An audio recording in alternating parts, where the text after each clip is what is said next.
Okay, so today we're going to do a review on the new Bentley GTC. I've driven a lot of Bentleys before. I really wanted to try out the new one. Finally, I got a chance to. So let's go see if it's better than the old ones. Honestly, I don't think the old ones were actually that good. There's a lot of hype around this new one. Let's try it out. Okay, so let's go over the look first. It kind of has a more low down, like stretch out look than the old ones. The front looks like a lot of the older concepts. I think they had some electric car concepts that looked a little bit like this in the front. This specific one is the V8. I've actually never driven a V8 Bentley before. This is my first time.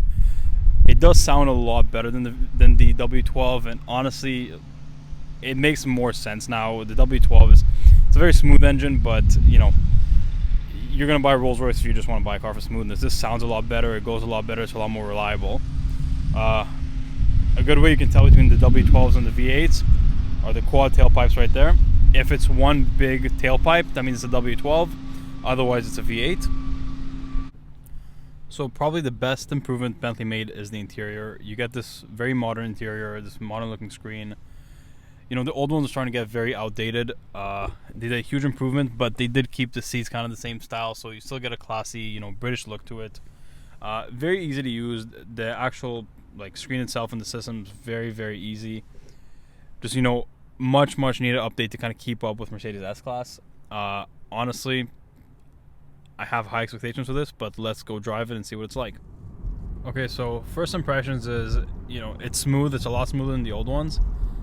I wouldn't say it's smoother than an S-Class. The steering wheel is very sensitive, very accurate, so it feels a lot more sporty, to be honest, than S-Class steering.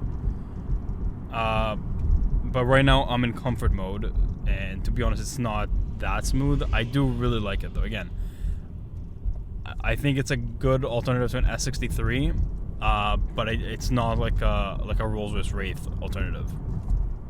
Okay, so I'm gonna switch it to sport mode, and let's see what it's like. Honestly, I really like the sound of this car.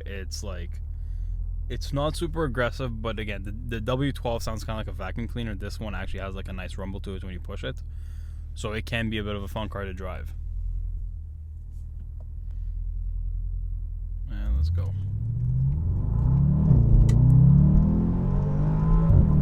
Accelerates pretty good. It's not a slow car. It has 540 horsepower. I think it's 2021 right now.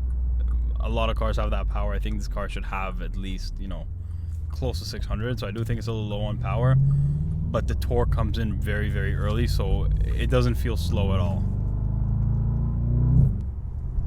So I've driven a lot of Bentleys. I've probably done 10 to 20,000 kilometers in the first generation Continental. And then the last generation Continental, I still probably put about 5,000 kilometers on those. They're always nice cars, but I just don't really see, they're a little bit of everything. They're a little bit sporty, a little bit luxury. I don't really see too much of a point to them, and they're a lot more expensive than, like an S63. So I never really saw the point of buying that over an S63, where, in my opinion, at least up until now, an S63 was just a better car in every single way than a Bentley, and you save about 100 grand. This one, you can somewhat justify it because it does feel like at least it's a car from the same generation. But still, I don't know that I would actually, take this over an S-Class. I'd rather save 100 grand, get a better car. I think one of the big things this car has going for it is the look and the flashiness, which, it's a very valid point. A lot of cars are about that. Yeah, I think for like a practical reason, I would probably do an S-Class over this. The only thing this car has, like, the materials seem like they're a little bit better than S-Class, but it just doesn't perform as well. It's not as smooth. I do think it does look better now.